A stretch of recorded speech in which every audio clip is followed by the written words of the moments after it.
বাবা আমার কথাটা শোনো, আমার অল্প কয়টা দিন সময় দাও।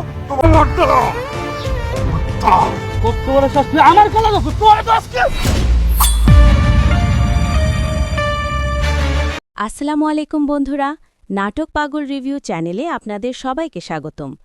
আজ আমরা রিভিউ করতে যাচ্ছি বর্তমানে ট্রেন্ডিংয়ে থাকা মিরাজ খান এবং অনন্যা ইসলামের অনবদ্য নাটক গরিব ঘরের রাজপুত্র ৬।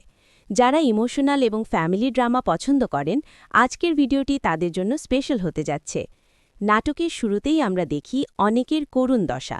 একসময়ের বিত্তশালী অনেক এখন নিঃস্ব, তার থাকার জায়গা পর্যন্ত নেই। সে এখন মেঘলার সাথে একটি বস্তিতে সাধারণ জীবনযাপন করছে, কিন্তু মেঘলার কপালে সুখ বোধহয় সইল না।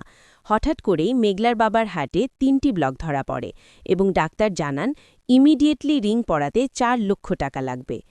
অনেক যখন তার পুরনো বন্ধু রাতুলের কাছে সাহায্যের জন্য যায়, তখন বন্ধুত্বের বদলে জোটে চরম লাঞ্ছনা। রাতুল তাকে ফকির বলে গালি দিয়ে বাড়ি থেকে বের করে দেয়।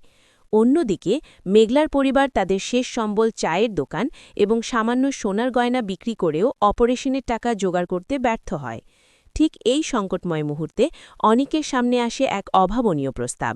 একজন ধনাঢ্য ব্যক্তি অনিককে প্রস্তাব দেন, সে যদি তার শারীরিক প্রতিবন্ধী মেয়ে বৃষ্টিকে বিয়ে করে, তবে তিনি অনিককে তার বিশাল সাম্রাজ্যের দায়িত্ব দেবেন এবং সব আর্থিক সাহায্য করবেন।